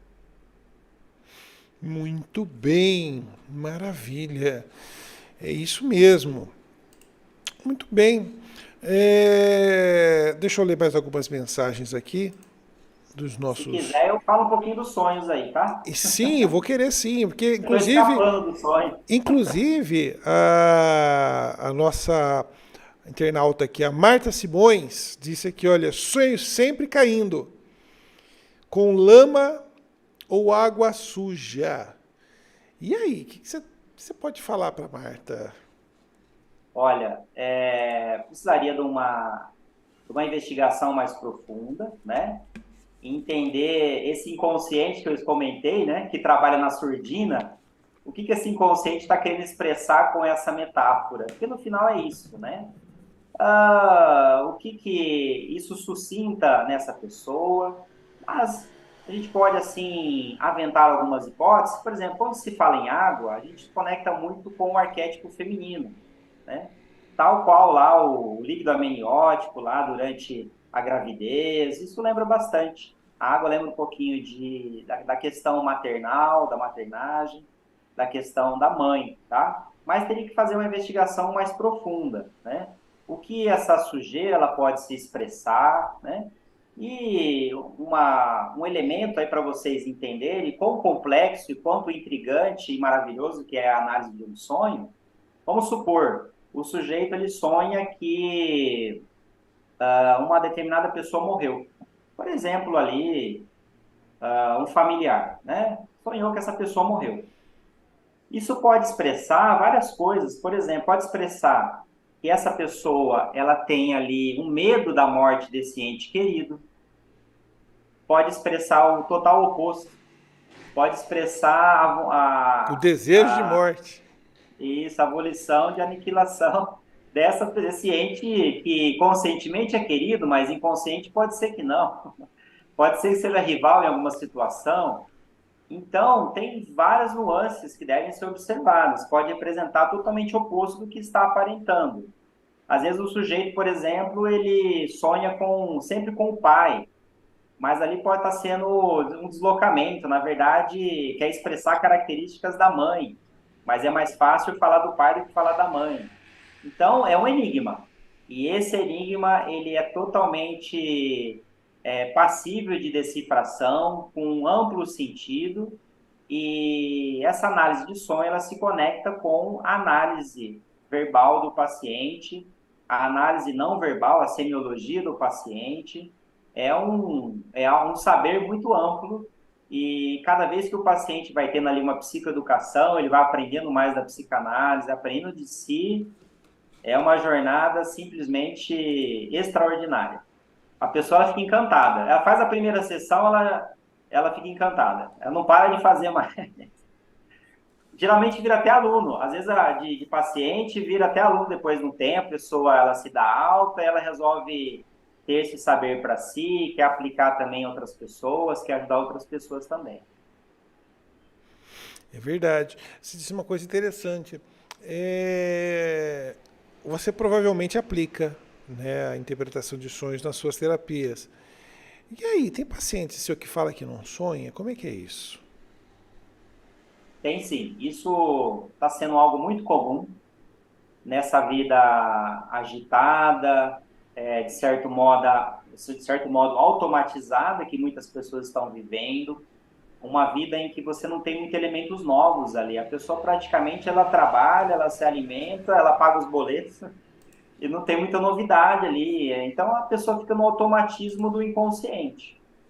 E aí esse cérebro não tem muita coisa para trabalhar, de certo modo, não tem muita experiência para processar. Esse é um dos fatores, o desinteresse, o automatismo da pessoa. Um outro fator é o cansaço. As pessoas vivem muito cansadas, né? Com muita estafa. E elas se surpreendem, geralmente, quando a gente fala o seguinte, a maior parte do seu cansaço, ele advém do seu psiquismo. Não é da sua fisiologia. O que mais te cansa é a forma que você tem lidado com as questões na sua vida.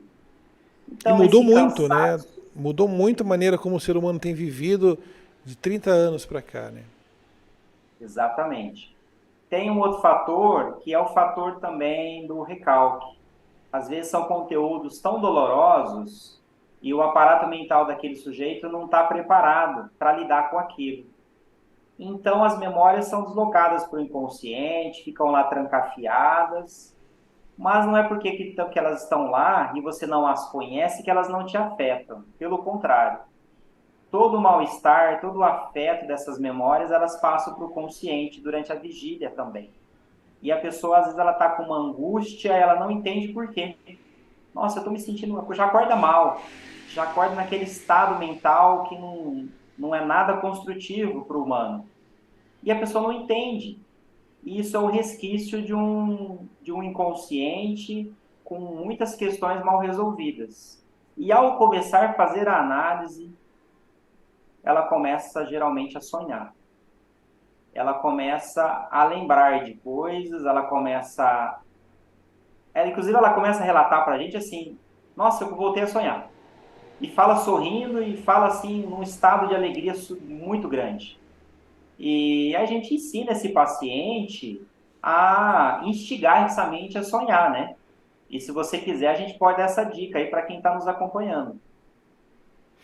Muito bem, é uma ótima dica, viu? É uma Ah, dica que geralmente a gente passa só para os alunos ali, mas a gente pode fazer esse bônus para o pessoal que está acompanhando aí. é verdade. Deixa eu te aproveitar e te perguntar uma coisa. Eu estava ouvindo você dizer e me lembrei de uma coisa. No Sim, meio evangélico, no meio é, religioso, não vou nem falar evangélico, porque está em todas as religiões, né? Existe a questão da premonição e a questão da revelação, né? Que fala, olha, Deus está revelando no sonho e assim, assim, assim, assado. Eu vou jogar uma batata quente aí para você nas suas mãos, né? E vou te contar uma história minha. Uma vez eu estava numa casa, morando numa casa de aluguel, e eu tive um sonho na noite, naquela noite, onde a minha casa estava inundada com água. Água limpa, mas estava inundada com água. Ok? E aí eu acordei. Eu estou falando, já estou pensando já até na resposta. Eu acordei. E quando eu acordei e fui para trabalhar, né? Fui para a sala, a caixa d'água tinha vazado e estava escorrendo água pela sala. Será que é uma premonição, um sonho? Esse é um ponto. E o segundo certo. ponto que eu quero dizer, né? Porque tem sonhos e premonições. A pessoa fala, sonhei com tal coisa e aconteceu, né? E o segundo ponto, e o sonho da revelação, né? Tem uns sonhos ali muitos místicos, né? Existe sonho de revelação? Não, é só coisas do inconsciente. É, batata quente lançada, fala um pouco sobre isso. Muito bem. Bom, referente aí essa parte dos sonhos premonitórios, né? A psicanálise ela lança ali algumas hipóteses, né? Bom, primeira coisa, a psicanálise ela não nega, ela não invalida, ela não combate aí a questão da religião, tá? Pelo contrário, a psicanálise ela vai atuar numa área que não é tanto da religião. A religião ela vai atuar mais no consciente do sujeito, né? Ela vai trabalhar mais no nível consciente. A psicanálise é no nível mais inconsciente desse sujeito. Então ela vem se somar com a questão da religião, a questão da espiritualidade, tá? Então o paciente ele pode ter ali a espiritualidade dele, a religião dele, não há nenhum problema, ele pode fazer as terapias, tá? Mas a questão dos sonhos para a psicanálise, temos duas vertentes aí. A primeira, vamos supor, a pessoa está dormindo. Vamos falar da interpretação de sonho baseado na linha na linha do Freud. Então, você tem ali o sujeito que está dormindo e os elementos sensoriais, eles compõem o sonho desse sujeito. Então, o que está vindo pelos sentidos está sendo captado e entra ali naquele sonho, naquela dramatização. Então, por exemplo, a pessoa está dormindo, mas a audição dela está funcionando. Esse é um dos sentidos que fica funcionando ali, até por questão da defesa do ser humano, fica funcionando. E aí, se o ser humano está dormindo ali, ele começa a ouvir um barulho, uns pingos d'água, alguma coisa nesse sentido, vai compor esse sonho, né? É um elemento do sensorial que está entrando ali. Um outro exemplo, a pessoa está deitada e aí em algum momento ali ficou mais frio à noite e o cobertor ali caiu, né? E ela fica com frio, por exemplo, em alguma parte do corpo. E aí pode ser que no sonho dela, ela sonhe que está subindo ali algum bicho geladinho ali, ou que ela está pisando num gelo. Porque aquele elemento que está entrando pelo consciente dela, pelo sensorial dela, vai fazer parte ali daquela historinha. Um outro exemplo dessa questão. A pessoa está com vontade de ir ao banheiro. Para a pessoa não despertar, a mente ela inventa uma historinha.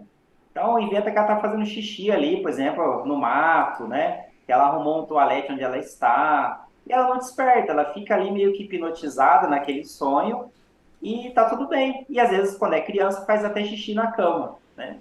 E ela acredita que ela tá fazendo xixi ali e, na verdade, ela tá realizando um desejo ali fisiológico para continuar dormindo naquele estado ali, descansando, né? Agora, tem uma outra linha, que é a linha mais junguiana, né? Jung, ele foi ali um contemporâneo de Freud, que ele vai trabalhar mais, ele é mais abrangente com relação aos sonhos do que Freud. Ele veio depois, ele ampliou mais esse saber, né? Não invalidando Freud, pelo contrário, a psicanálise veio se somar, e Jung vai falar dos sonhos premonitórios, e ele aceita essa questão dos sonhos premonitórios, né? E que esses sonhos vão além do indivíduo, ele se conecta ali com o inconsciente coletivo, com arquétipos coletivos, nesse sentido, né? Agora, essa dimensão que eu estou falando é a dimensão emocional, psíquica, né? O ser humano, ele tem a dimensão biológica, fisiológica, e tem a dimensão dele também espiritual, né? Existe ali, pode existir, claro, os sonhos premonitórios espirituais, né? Tudo bem, existe, e vem a psicanálise trazer mais uma hipótese desse tipo de sonho, né? E tudo se complementa. No final, o ser humano, ele não é cartesiano, ele é um conjunto, uma somatória, e um saber constante, uma busca constante. Nós vamos morrer em construção, né? A gente deveria olhar para o nosso semelhante assim como uma plaquinha na testa dele. Estamos em construção, né? E sermos ali mais flexíveis, sermos mais benevolentes, inclusive com nós mesmos. A autocrítica, a autocobrança é algo que tem minado as pessoas, ampliado a ansiedade, colocado elas em estado depressivo e deixando as pessoas cada vez mais malucas, né? E a gente tem que, cada vez mais, através da psicanálise, descobrir que nós somos seres em construção. E a gente se respeita cada vez mais. E ao fazer isso, tendo um alto amor por nós, inclusive, a gente consegue replicar isso no nosso semelhante. Mas enquanto a gente não consegue fazer essa autodescoberta, a gente vai sempre projetar e vai deslocar nossas patologias para o próximo. E vai ver sempre o pior de nós, o nosso semelhante. É verdade. Você estava dizendo a respeito da falta de sonho, que a falta de sonho, não sonhar, na realidade pode ser o cansaço, que é uma questão psíquica. Eu falando a respeito dessa diferença dos nossos tempos, né? Como é que está a nossa realidade hoje? Hoje a gente trabalha, acorda cedo, né? Vai trabalhar e enfrenta a realidade do dia a dia do seu trabalho. E aí quando termina, 5 da tarde, você volta para sua casa, talvez você volte de carro, talvez você volte de ônibus. E como é que era antigamente, né? Antes você voltava para casa e ali você tinha o quê? Você ligava uma televisão, assistia um programa de televisão, sentava no sofá ali, talvez as crianças brincando lá fora, na rua, ou para quem morava na fazenda, lá no quintal. E ali chegava em casa, provavelmente tinha uma janta, alguma coisa ali, que lá para 7, 8 você jantava, 9, 10 horas da noite, né, assistia lá o Jornal Nacional, né, e ali ia dormir, ou depois a novela, ia dormir, né. Isso eu estou falando de uma rotina, de uma vida pseudo-saudável, de 30 anos atrás. Quem viveu nos anos 90, viveu uma vida assim, né? Pelo menos nos anos 90. E aí você ia dormir lá para tantas, 9, 10 horas, 11, o mais tardar, se for para dormir tarde, 11 horas da noite. E você dormia e tinha um sono tranquilo e tudo mais. Hoje, você acorda cedo, trabalha do mesmo jeito que você trabalha, volta para casa e aí Você tem um fenômeno ativador da nossa mente que não descansa, que é o celular, as redes sociais. Constantemente estamos em contato com pessoas, falando pelo WhatsApp, assistindo vídeo, TikTok, Instagram, Facebook, enfim. E aí temos pessoas que continuam com as suas sinapses ligadas ali no estado alfa, né? Máximo até meia-noite, 1 da manhã, e a pessoa ali ligada ainda nas redes sociais e tem que fazer isso, interagindo com aquilo. A televisão hoje, antigamente, as salas das casas, né, salas de estares, a configuração era sempre a mesma. Havia uma televisão que estava numa parede, lá num canto, lá que era uma estante, e tinha um sofá em volta daquela televisão. Hoje em dia nem se tem mais televisão, a televisão se tem não liga-se mais, porque o celular ocupa hoje uma posição ali de protagonismo na vida da pessoa. A minha pergunta é o quanto, na sua opinião, doutor Adriano, que o advento da tecnologia tem prejudicado o sono, o sonho das pessoas? Olha, muito. Eu acredito eu arrisco a dizer que desde o advento da luz elétrica, a sociedade mudou muito sua dinâmica, antinatural. Por quê? Eu posso dizer isso por conhecimento de causa. Eu morei em área rural na minha infância em que a iluminação era por lamparina, né? Depois de um tempo que eu vi ligar, colocar os pós de energia, lá em Minas era CEMIG, eu vi toda essa chegada de energia elétrica na região que eu morava. E como que era a rotina, né? A rotina era uma rotina muito natural. Ao escurecer ali, a gente respeitava o ciclo do dia. Acordava-se muito cedo, né, no canto do galo, e ia dormir ao entardecer, né? E essa programação é uma programação muito natural, porque o ser humano vem através de séculos, né, e milênios nessa programação, né? Isso é filogenético, já está no nosso DNA ali, tá automático. Aí inventou a luz elétrica, a gente começou a estender o dia, mas isso não é natural do ser humano. Então, hoje em dia, as pessoas elas estão compondo o seu dia com muitos afazeres e o que sobra elas dormem. E se você perguntar para um atleta de alta performance, na verdade é o contrário. Ele coloca um sono de qualidade e o que sobra ele treina. Por quê? É só a gente estudar o que é o sono e a pessoa vai ver que aquilo ali é essencial para a vida dela, física e mental. É muito importante, regula todo o ciclo circadiano da pessoa. Qualquer médico que você perguntar, você conversar, ele vai falar, você está dormindo bem? Porque dormir é saúde, sabe? É terapêutico demais. Quem está dormindo mal vai ter muitos problemas. E a tecnologia também, ela entra nessa vertente aí que tem colaborado para o adoecimento das pessoas, né? O excesso de telas, né? E tudo que representa a tecnologia, né? Me parece que está havendo, as pessoas estão sincronizando a forma de trabalhar de um celular, de um computador com a sua mente. Só que nós não somos multitarefas tal qual um processador. A nossa mente consciente, ela só comuta as tarefas. Ela não consegue fazer um monte de coisa ao mesmo tempo. Se a pessoa está dirigindo e mexendo no celular, muitos acidentes é por conta disso, né? A pessoa ela perde o foco por alguns milissegundos, é o suficiente ali para ter o acidente. Então, esse tentar se sincronizar como uma máquina funciona, sabe, sem limite, no sentido de trabalhar muito, sem parar, tudo isso aí tem ampliado essas dinâmicas patológicas que a gente tem percebido cada vez mais. E aí, durante a análise, o que o sujeito vai perceber?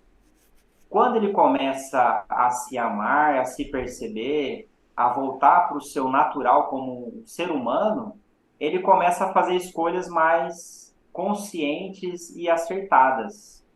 e não escolhas automatizadas, essa pessoa talvez ela perceba que ela não tem que trabalhar tanto, pois aquele trabalhar tanto está a serviço de alguma coisa inconsciente, como uma tentativa de uma autoafirmação e muitas outras dinâmicas, né?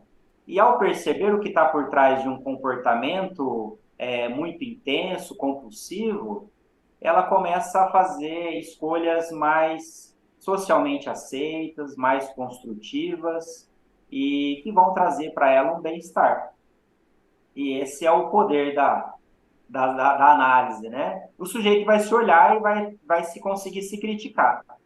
E não vai ficar se comparando mais com as outras pessoas no sentido de, bom, todo mundo faz, né? Aquela questão do senso comum, né? Todo mundo faz, eu tenho que fazer também, né? E aí Freud vai trazer que essa questão da massa, essa questão do senso comum não é algo, talvez, né, que tão salutar para o sujeito, né? Vai fazer uma crítica nessa questão, né? Nem tudo que você pode lhe cabe, né? Nem tudo que você precisa de fazer, tudo que as outras pessoas fazem. É um olhar para si próprio, né? É a pessoa pegar aquele canhão de luz, como se ela estivesse ali no palco da vida, e ela começa a jogar no seu próprio rosto, né? Vamos parar de falar do marido, vamos parar de falar dos filhos, vamos parar de falar da sociedade, dos governantes, e vamos se olhar. Como é difícil Quanto isso, disso né? que te cabe? Como é doloroso isso, né? Como é É um doloroso a processo gente... doloroso, mas posso lhe dizer o seguinte: mais doloroso é uma vida fútil, uma vida de mentira para si próprio, uma vida de querer agradar aos outros. É uma vida, às vezes, esse é a maior perda, sabe? É uma vida sem qualidade, uma vida em que a pessoa ela não se conecta com o que ela tem de mais importante, que é ela mesma. Eu começo a falar assim para algumas pessoas, né? Olha, pensa bem o que é a vida, porque a gente chega na vida sozinho, pelas mãos de um desconhecido, sem nada material, e olha lá, a gente vai embora exatamente assim. A gente vai embora sem nada material, nas mãos de um desconhecido, e talvez a gente leve apenas a gratidão e o amor e as memórias que nós geramos, né? E então, olha bem como que você tem utilizado a sua preciosa vida, né? Isso vai longe. Isso é filosofar, né? Nós dizemos que nós somos filósofos de Exato. consultório. Somos filósofos de consultório. Me lembrou, sabe do que agora? Está ouvindo você falar? Do Abu Janra, né? Que ele falava sempre no final das suas entrevistas, o que é a vida? Né? E aí tinha várias respostas, né, do que é a vida. Né? E a psicanálise ela busca, né, talvez algumas respostas sobre isso. Muito bem, doutor Adriano, muito obrigado pela sua simpatia, pelo seu conteúdo, pelo seu conhecimento, dividir, repartir aqui com a gente. Certeza que contribuiu demais e essa live de hoje muitas pessoas vão beber desse conhecimento aí. E para finalizar, eu quero que você fale o que você quiser para quem estiver nos assistindo. Esse espaço é seu. Ok, eu agradeço imensamente também. Confesso que eu estava bem nervoso e aí teve a questão da internet também, mas estamos aí, né? Tivemos aí um momento juntos e foi um prazer. O profissional psicanalista, ele é aquele sujeito que ele se regozija em partilhar com a sociedade o que ele conhece, né? Para ajudar de alguma forma a transformar, né? E levar as pessoas a terem mais algum elemento para pensar e talvez pensando mais consigam tomar melhores decisões mais construtivas e mais humanas, né? Nesse momento que a gente tanto precisa. E eu queria dizer o seguinte, eu acho que eu estou devendo uma dica para o pessoal que está ouvindo com relação ao sonhar. Não vou embora sem dar essa dica aí para vocês, senão vocês Sim, por vão favor. vão dormir com pesadelos aí, vão ter pesadelo comigo, porque eu não falei, né? Bom, com relação a lembrar, existem algumas dicas que a gente passa para nossa mente que ajuda a lembrar dos sonhos, porque todo mundo sonha, tá? Todo mundo sonha. O lembrar não significa que não sonhou.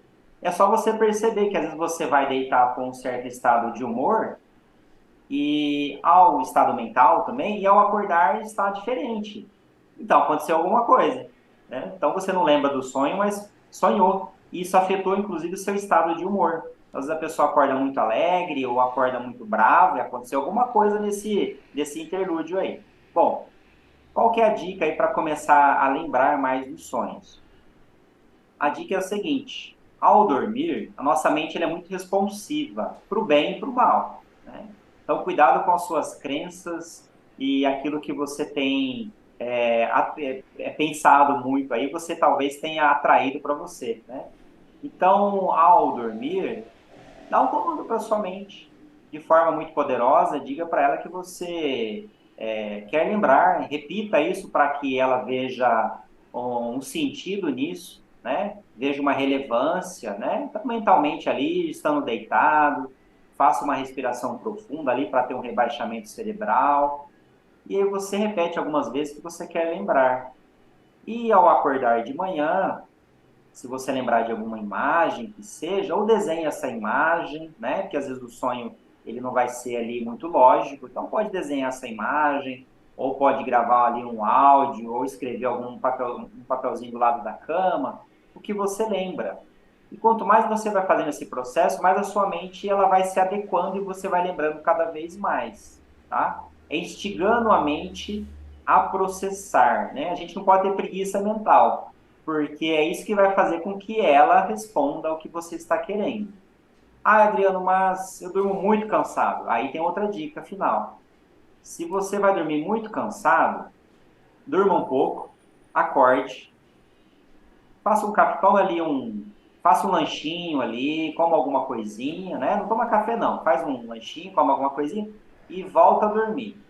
Você vai dormir já ali com alguma coisa no estômago, não está com fome, já vai estar com um pouquinho mais descansado. Geralmente, nesse segundo turno, a pessoa sonha, tá? Se ela estiver muito cansada, ela não vai sonhar.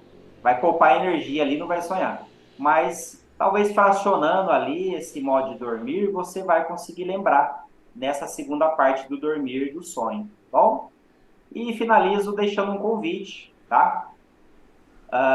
O instituto a qual eu leciono oferece ali uma aula bônus, cortesia, para quem quiser ir lá assistir. Vai ser um prazer recebê-los lá, tá? Entre em contato com o instituto, aí com o Dr. Lacerda, o diretor do instituto. Agenda uma aula presencial ou mesmo uma aula online e veja um pouquinho do que é a psicanálise, tá? Sem compromisso, de repente ali é um saber a mais para você.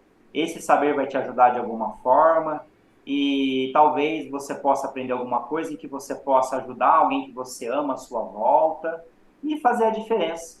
Bom, o mundo está muito necessitado disso, né? Desse aprender um pouquinho mais e esse desenvolver um pouquinho mais no que realmente importa. Bom, e uma ótima noite para vocês e foi um prazer estar com vocês aqui. Muito bem. E lembrando, também aproveitando esse gancho, lembrando que no Instituto Lacerda nós estamos inaugurando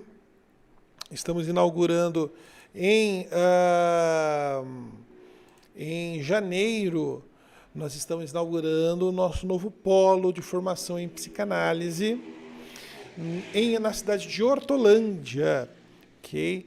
Então, em janeiro, dia 13, daqui no sábado de janeiro, vai iniciar nosso polo de formação em psicanálise ali no bairro Jardim Santa Esmeralda, ok?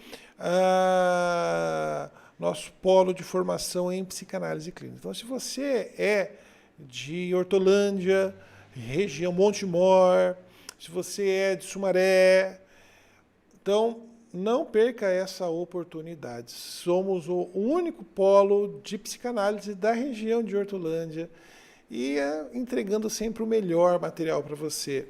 todo o conteúdo com apostilas impressas, um coffee break especial para você, tomar um cafezinho, chegar ali, talvez acordar de manhã, que vai ser sábado, né? De manhã nossas aulas, iniciar as aulas com um coffee bem agradável e professores de altíssimo nível, que nem o nosso querido doutor Adriano aqui, que vai ser um dos nossos professores, lecionando vários conteúdos, várias matérias lá com a gente, ok? E se você é de Campinas e região de Campinas, nós temos a nossa sede também em Campinas, que fica no Jardim Santa Eudóxia, ok? Faz uma visita lá, conhece, faz uma aula gratuita lá com a gente, tá bom? E também um abraço para quem é de Americana. Temos o nosso polo na cidade de Americana. Então, você que é de Limeira, você que é de Americana, você que é de Santa Bárbara do Oeste, São José, está próximo de você, nosso polo do Instituto Lacerda lá também, sempre com ensino de altíssimo nível, ok? Com esses professores incríveis aqui. Ok, gente? Então é isso.